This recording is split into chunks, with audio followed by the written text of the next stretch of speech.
News presents a platform with presence in over 30 states of the Federation.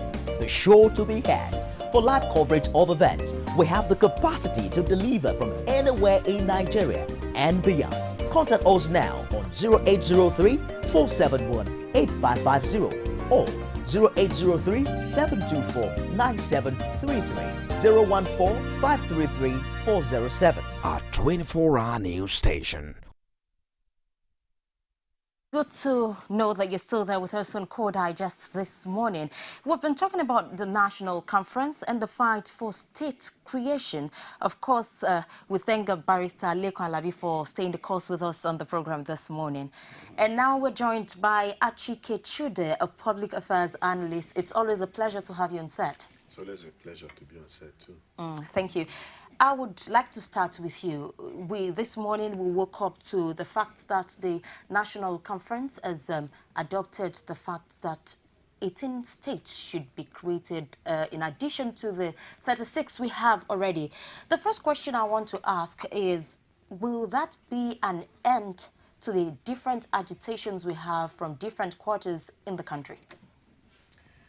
I don't see, how it would be an end to all the agitations for state creation. I mean, I think my barrister friend here has traced the history of state creation in Nigeria, and the fact that, we've had so many in the past, always during the military regime, because of their ability to issue military decrees and fiat and so on, they've always been able to do that. The civilians have not had much success in terms of state creation because of the heavy politicking that has to go with it, But at the same time, I think there has been a consensus in the country generally that we have too many states in this country and that most of them are not viable. And I also agree with the barrister because I was listening to him off that most of them are not viable, and then they are created on the basis of political expediency. You want to create a fiefdom, more or less,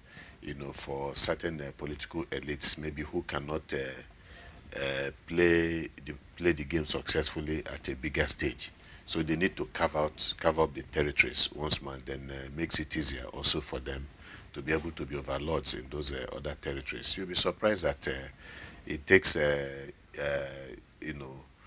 very mundane, kind of thinking, and I mean, that this is what sometimes they bring a mundane kind of thinking into the act of governance in Nigeria. You'll be also surprised that when it comes to even the economy, that sometimes personal interests tend to become national policies. For instance, when things have to be brought into the country, it could just be that a particular person in government or a friend of government has to benefit or benefits from a particular direction of the economy, and they'll just make a policy that by increasing the tariff of certain goods and so on to favor certain privileged people.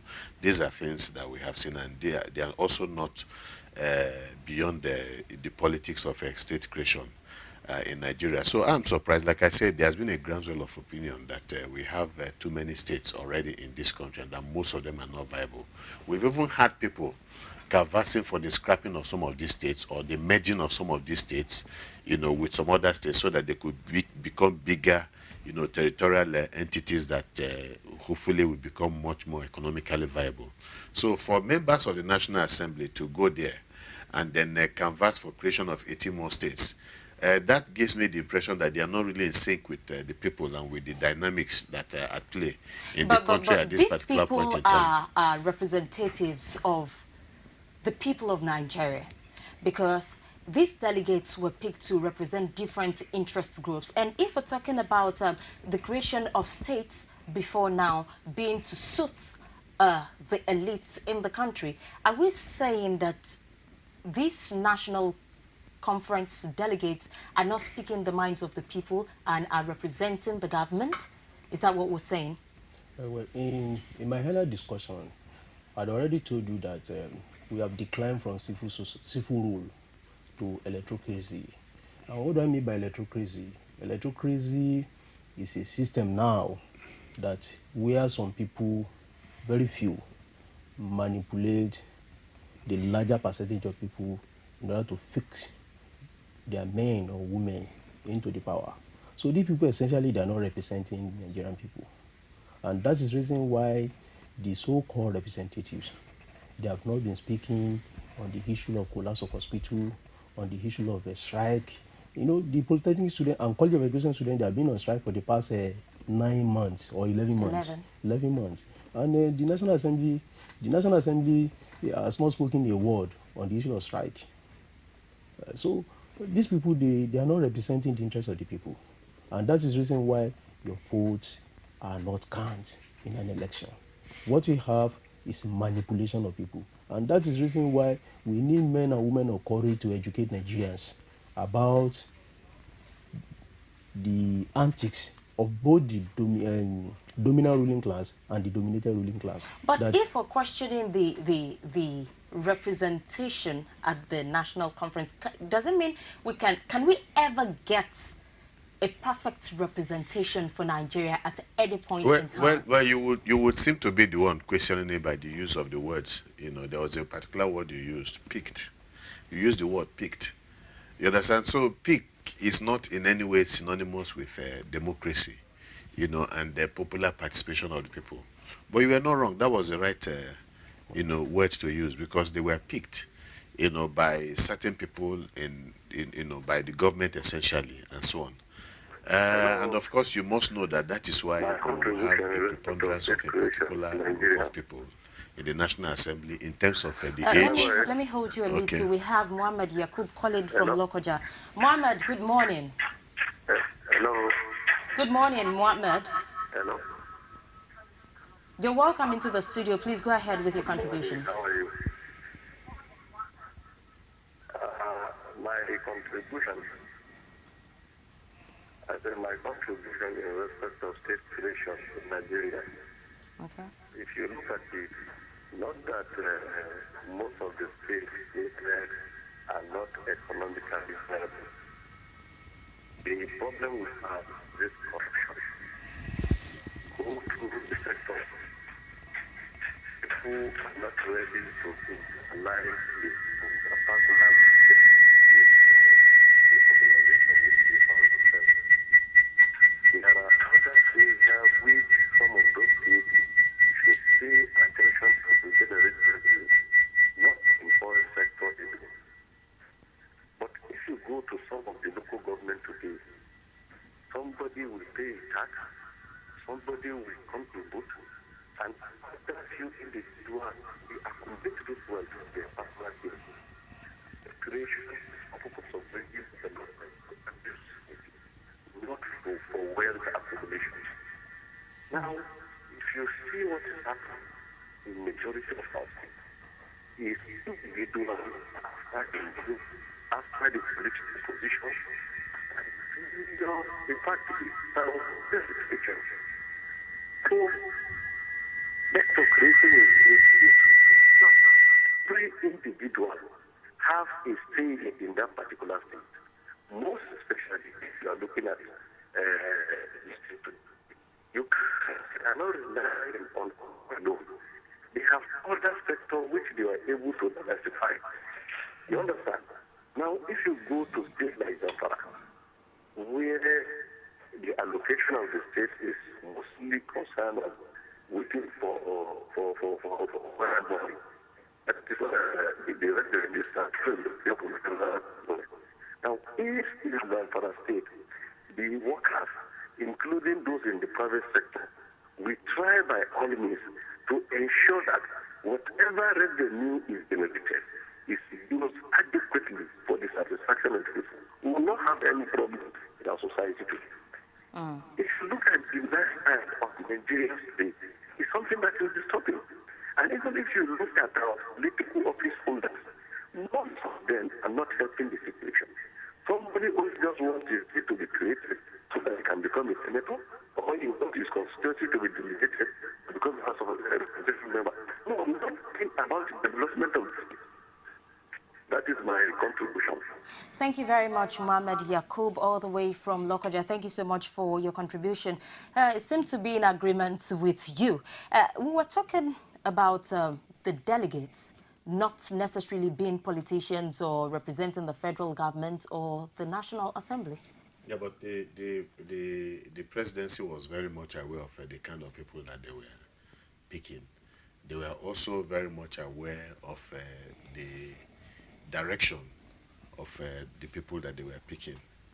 The federal government, there was no way they would not have an interest in this national conference. It's just like other states, other political parties that are also involved in it and so on.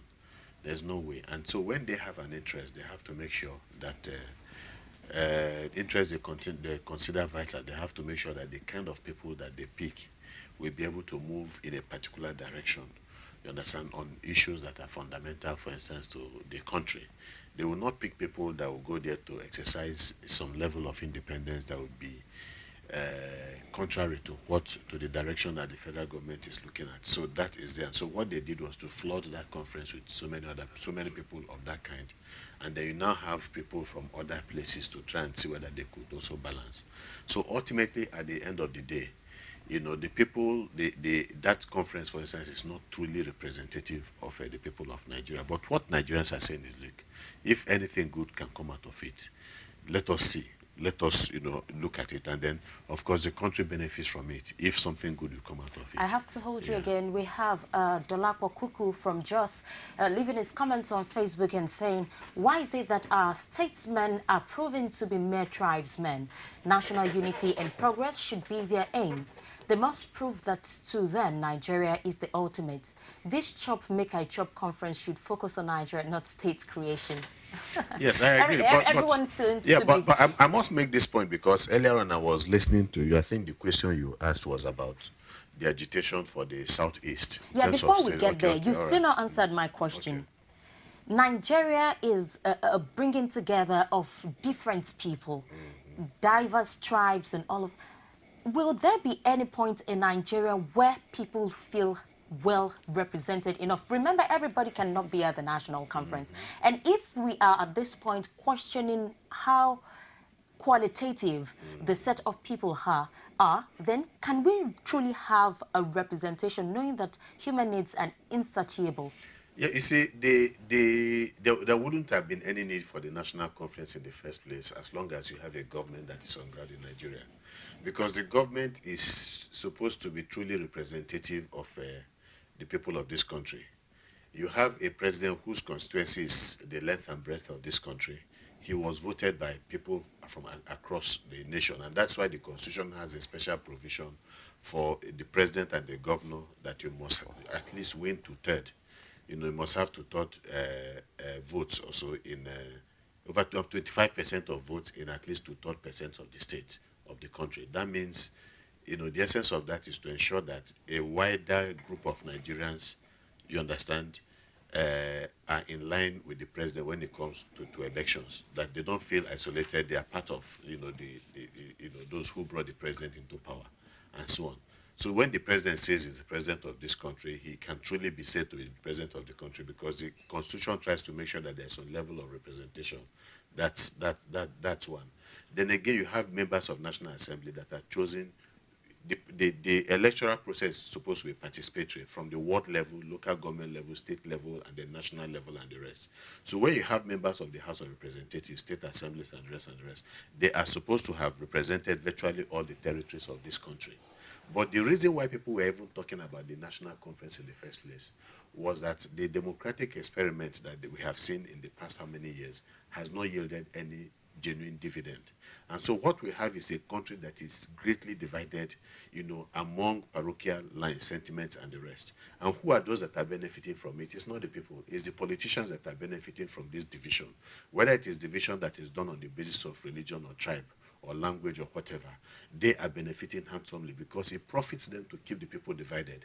Once the people are able to come together, once the people are able to forge unity, on common unity more or less, the people will begin to look forward, to move forward. And the people will see the entire political class, regardless of where they are coming from, regardless of the religion that they preach, the people will begin to see them as the problems of this country. But as long as they can divide us along, parochial, primordial lines, we will always look at the politics of this country as the politics that must be played on the basis of religion, on the basis of ethnic group, and so on. That's what I'm saying. So who benefits? The fact that we're having this national conference clearly tells you that there was something wrong with the perception of the National Assembly in terms of their ability to discharge their responsibilities and duties to the people of this country. So it's the reality that we have to live with today. The country is so divided, and the political class has not been able to do anything about it. The National Assembly, yes, has become, it's a talk shop and so on, but can anything good come out of it? Again, there is also clear division along the same primordial ethnic or religious lines, even at the national conference. And so that has not been able to solve, genuinely solve any problem, so far in the country. Let's move to the barrister. We're talking about division here, but we also know that there have been different clamors for different things from different sets of people in this country. If we are criticizing this creation of states, then how do we satisfy the minority group? Sometimes even in Lagos State, the Ijaw people living along the riverine area had problem with the government when they were asked to move their dwelling place for safety. The government stated safety, and we have so many examples, not in Lagos State alone, in other parts of the country.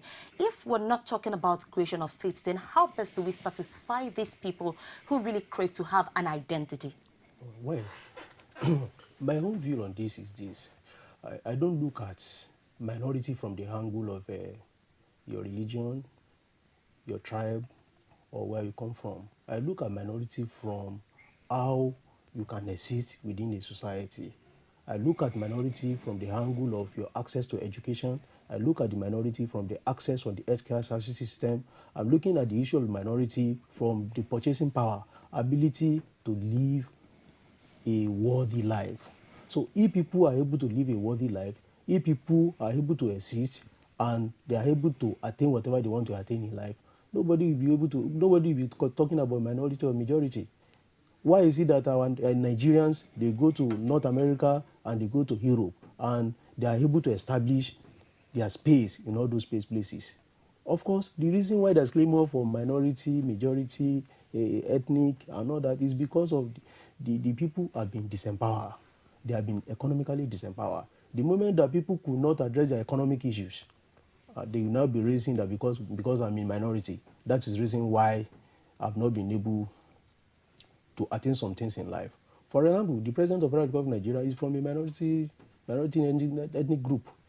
In what way has he's been the President of Nigeria solve the problem of minority groups in Nigeria? It is when we address the material and economic well-being of people, that is when the clamor for issue of minority and majority will come to an end. And I've told you earlier that even the issue of state creation, the majority is going to be a minority, and minority is going to be a majority in terms of appropriation and distribution of wealth. The people who will be controlling the lever of power in the state, they will be so minute, and they become a majority in terms of what they take from the resources. While the minority group that we are talking about, we won't be able to get something from the resources of the state. And the problem of the crisis of education will continue, the crisis in the healthcare delivery system will continue, the crisis in labor market will continue, and all these crises that we are seeing in different parts of the country is a response to economic injustice being done to Nigerians. Let's get back to Achike. You wanted to talk about the creation of one more state for the Southeast to balance up for the equality in the country. Yes, but interestingly, what said, I'll get to that. You see, I think there's a contradiction in the sense that in terms of economic empowerment, for instance, in this country, which you talked about, you find that the minority is the majority in this country. They determine the direction of the nation, they determine what happens, and so on. They have access to virtually all of these things that the majority of Nigerians are deprived of. And so, truly, if you look at it, I think somebody somewhere made that... Before we move on, please, we have Kunle Ibrahim from Ilaro. The Southwest is marginalized on the issue of state creation. Out of the 3 old regions, the North has 19 states, Southeast 9. Did you just say 9.5? I don't know the meaning of that. 9.5 states, and Southwest 7.5 states. In terms of economic viability, population and landmass, Western states are better positioned than the agitation from the Southeast. Well, that is another opinion from another quarters. Please continue with your Yes, somebody was saying that there are two tribes in this country. The oppressed, the tribe of the oppressed, and the tribe of the oppressor. And so you have the oppressed straddling all the major ethnic groups in this country. You also have the oppressor straddling all the major ethnic groups of this country. So when you look at it in terms of economic class and so on and so forth, you must understand what is going on in Nigeria.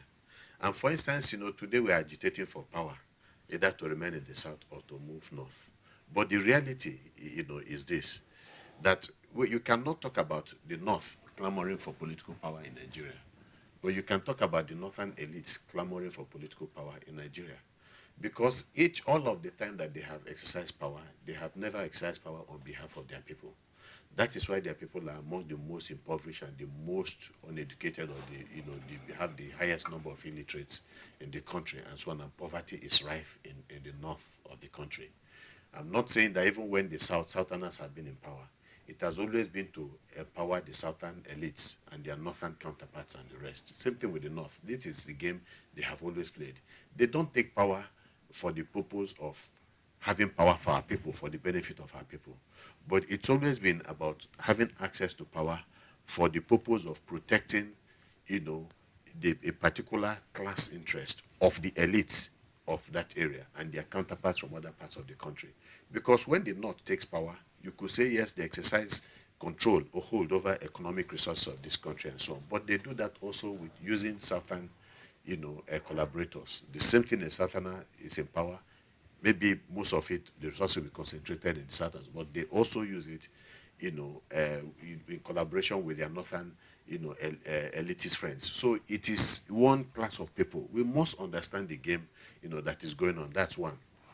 Then the issue of, going back to the issue of state creation, from 1999 till date, I've told you I'm not an advocate of state creation. As far as I'm concerned, we have enough on ground, and we shouldn't be making such cases. But the reality is that, you must understand the politics that is going on in this country and the sentiments that are going on in this country. If, for instance, when Abiola was denied the presidency of this country in 1993, he sent a clear and dangerous signal to the rest of the country, especially to the southwest, that no matter what you do, you understand, you will never have political power. Now, when the people have that mindset, that there is a deliberate attempt to ensure that even if we are worthy of political power, because we are from a particular region of this country, we never have political power. It's a dangerous sentiment. Because that sentiment, once it festers in the minds of the people, will never augur well for the peace and stability of the country. So there was a political consideration for an Obasanjo presidency to compensate the Southwest for the loss of power at the center. The same thing, agitation you have in other parts of the country, especially in the Southeast, that after the Civil War, the end of the Civil War and so on, the Southeast has been one of the most marginalized in this country. And you see that even though they had talked about the 3 C's, is it the reconciliation and the rest that they talked about and so on. But the reality is that they have never been involved in the scheme of things politically.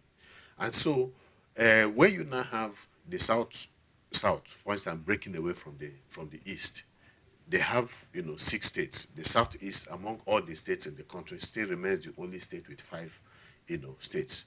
Then you must realize that there is a political balancing that must be done. Otherwise, and that is the same thing, because people have this mindset that no matter what the Southeasterner does, he can never ascend to the presidency of this country because he cannot be trusted. Now, if that mindset continues, it does not bode well for the stability of this country.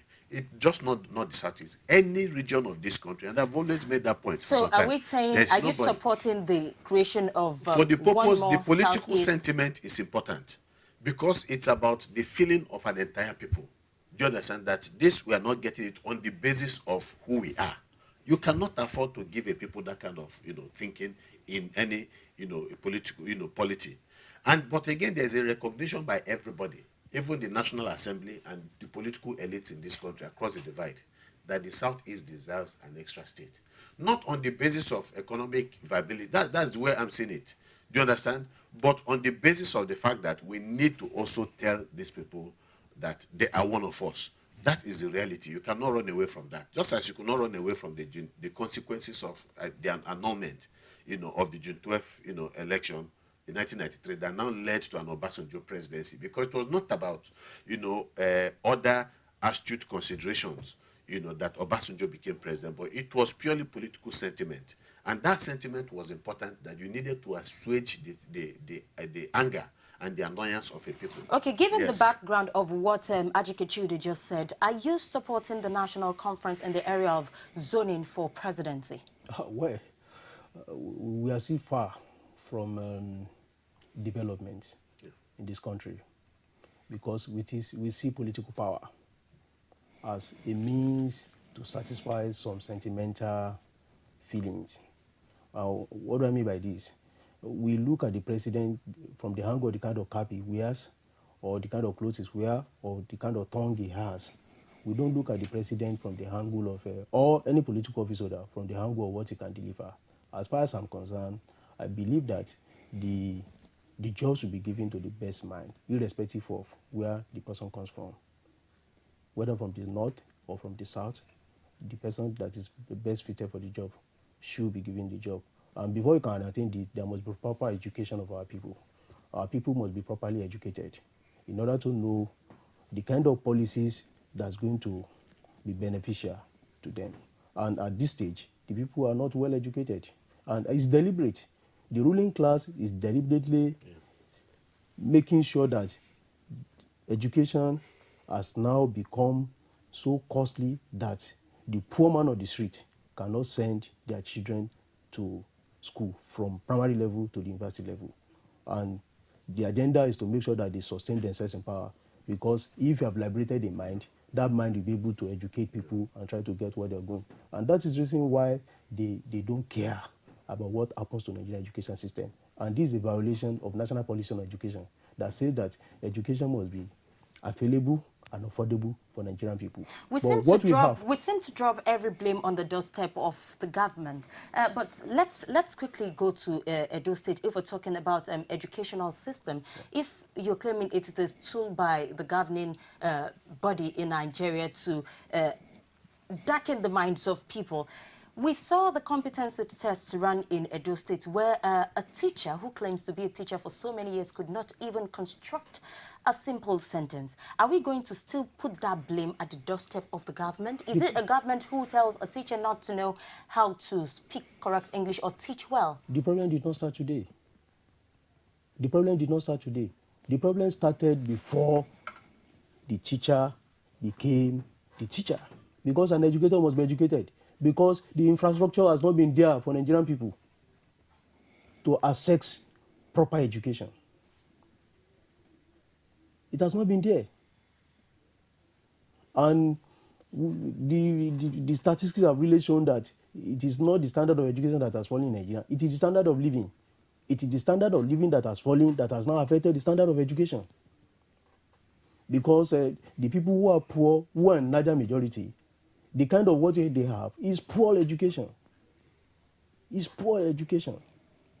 And the policy, if you look at the policy of education system in Nigeria, in terms of world ranking, we lag behind. And we are saying we put everything at the doorstep of government. Because they cannot enjoy the privilege of power without a heat from the people. Yeah, you see, the issue is this. When you say, because at the same time, in as much as you might want to blame some people for certain things, but the reality is that to whom much is given, much is expected. And the government has a purpose for existing. The essence of government is to provide for the welfare and the security of the people. That is their primary responsibility. And that is why, again, there are so many privileges that government officials enjoy. Now, why do they enjoy these privileges? During the 1789, after the French Revolution, the French people came out with a declaration, more or less, of human rights. The right of man. And we have seen this replicated by the United Nations, Universal Human Rights, the African Charter on Human and People's Rights, virtually every country of the world and so on. They borrowed a leaf from there and so on. Now, the essence, it starts by establishing one major fundamental, and which the United Nations, human rights, Universal Declaration on Human Rights also says, starts with all men are born free all men are born equal, free and equal, all men. And then also goes to talk about certain people who have been privileged by the circumstances of their responsibilities to the people. But privilege in order, and the essence of that privilege is to do the work of the people. That's why, in real fact, the president of a nation under a democratic setting is supposed to be the servant of the people. Same thing with governors and the rest. And that's why they say Vox Populi Vox Dei. The voice of the people is the voice of God. And so whether you are talking about, the imposition of high school fees in any state or in any part of the country or whatever, or any other thing, once there's a preponderance of opinion that people want to move in this particular direction, I can tell you that political leaders really have no choice than to listen. Otherwise, there will be consequences in an election, provided that it is a free and fair election. There will be consequences. And so that's why polls abroad in the advanced democracy of the world are so important. The leaders are always looking at the polls. What are the polls saying? What is the rating? What's the popularity of the president on this particular issue and the rest? And because they know that the people are watching, when time for election comes, the people are going to act on the basis of what they feel about this government. So governments try to work harder to ensure that they please the people at the end of the day. But in Nigeria, we do not have the requisite infrastructure. We do not have, the kind of education, level of education that is needed. Because I think there was a motto on the West African pilot that West African pilot used to have in those days: show the people the light, and the people will find a way. So, and that, just like the barrister has said, the reality is that the people in power today are afraid to put on the torchlight for the people, so that they don't discover that that light, leads the people back to these people, and they expose the deeds that they have been committing against the people. That, is the reality. But the government has a bigger responsibility, because those that are in government have been given certain privileges that the ordinary man does not have. Let's get back to the issue of zoning. You were talking about the Southeast as it relates that you support the creation of one more state in addition to the other 17 that should be spread across, not just for economic purposes for the southeastern part of the country, but for political sentiment. Do you feel that zoning should be placed above merit? He chose merit, but to satisfy a set of people who probably have been marginalized, using your own words, should zoning be because it's Sorry, also before you answer, we have this one from Sebastian Chooks from Oka. Nigeria should operate a true federalism where each state will source for its resources and pay certain percentage to the federal government. That way, only states with the means to cope will be created. Even now, some Nigerian states are mere parasites. I think Barrister alluded to that earlier. So please answer the question on zoning. Well, I've just told you that national stability is important. It's not about, there's no way I would be an advocate of zoning. And there's no way also I do not see the fact that I've also told you that most of the states are not viable, and people have been advocating that some of them should be scrapped and so on. But at the same time, there is no way you can also wish away the fact that there is a political situation, a political problem on ground. And that if you do not solve it and give the people the impression that they also belong to the nation, that the country will pay a price at the end of the day, just as we are paying in the north, no matter what the reasons are. So you must also play, because it's also about the politics. It's all about the politics of the politics itself. That's where I would see it. Now, with regards to zoning, I think that that zoning under, in any form, is kind of zoning that relegates, merit to the background, is something that would be inimical, really, at the end of the day, to any society. So there's no way I will sit down here and tell you that after Jonathan becomes president, that the Southeast, it is the turn of the Southeast to also assume the presidency of this country, because they've never had the presidency of Nigeria. I would not subscribe to that, because I think it's about people, who are best suited to do the job. I think it's about them being given the opportunity to do the job. Otherwise, everybody will suffer, whether you're an advocate of zoning or not. This is the reality. So I am not an advocate of zoning, and I cannot be. But again, you also must realize that there are certain essentials when you talk about governance in any country, in any polity. For instance, the issue of affirmative action, in the US, which some of us are also trying to advocate in Nigeria, give women a certain level of representation. The issue of states that are disadvantaged educationally, put them in a position where they can also try as much as possible to catch up with some other states and so on. If you're talking about a federal polity, you could say, well, there seems to be some sense in that. After all, in the United States, affirmative action is about those people who by their circumstances can never attain some level of development and so on. But make sure that you put certain structure or infrastructure in place to make sure that these people would also, grow and be integrated successfully within the system. But at the same time, when you have, for instance, the federal character, you have the issue of the educational disadvantaged states. For how many years it has not really worked? When is it ever going to work? Because it also has a tendency to, draw all the other states that are progressing, to draw them backwards, you understand, into mediocrity too. And I think that that is wrong. Anybody that merits, that scores well in an exam, regardless of their background, wherever they are coming from, should not be discriminated against just because he happens to be much more brilliant than somebody from another place. Thank you very much. It's been a wonderful time with you. And rounding off now, Barrister Lekon, let's talk about the national anthem. Of course, it was one of the things that was talked about at the national conference. So briefly, going back to the old national anthem, what change will that bring? Nigeria, we hail thee, our own dear native land. Though tribe and tongue differ, in brotherhood we stand. And arise, O compatriot, Nigeria's call obey. What change will that bring for the country? We continue to chase shadow in Nigeria. It's not about the anthem that we make use of. It's about the minds of our people. And the minds of our elite have been polluted. And the consequence of the pollution of the minds of the elite who are driving the country is a reflection of the crisis we are having all over the places. If we change to the old anthem and our minds have not changed, it will not bring anything. It is when our leaders, they de-emphasize materialism and they now serve. Leadership is by service, but now the government has become a business. So I don't subscribe to the issue of the national anthem. It shows the level that they had at the national conference, that they have abandoned the serious issues and they are now going to the issue of anthem, national anthem, and the old national anthem. I think to me it's Thank you very much, Barrister Lekon Alabi. And of course, Mr. Achike Chude, it's been a wonderful time having both of you on set this morning. And I hope next time you'd oblige us. It's a pleasure. Thank you. Thank you very much for watching us this morning. It's good to have you always around. Core Digest will continue tomorrow.